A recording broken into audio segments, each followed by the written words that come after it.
સેવ culture, સેવ family, build nation. આપણી પરંપરા, આપણી સંસ્કારિતા અને આપણો પરિવાર પણ એને સાથે રાખીને પરમ પૂજ્ય હંસરત્ન સુરેશ્વરજી મહારાજ સાહેબની તપસ્યા આગળ વધી રહી છે. આપણે બધા એમાં સહભાગી થઈએ. આપણો પરિવાર બચશે તો આપણા સંસ્કારો બચશે. આપણો પરિવાર અને આપણા સંસ્કારો બચશે તો આપણો દેશ વિશ્વ શાંતિ અને વિશ્વ ક્રાંતિનો પ્રહરી બનશે.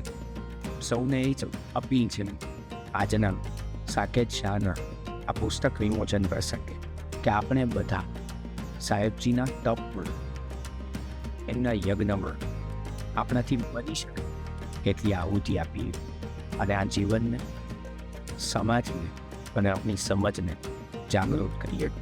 इस सांस्कृतिक यज्ञ में आपकी भागीदारी केवल संदेश ही नहीं, सम्मान भी लाएगी. विजेताओं को 9 नवंबर 2025 पूज्य श्री के 8वें 180 उपवास के पारणा महोत्सव में स्वयं गुरु भगवंत के आशीर्वाद के साथ सम्मानित किया जाएगा.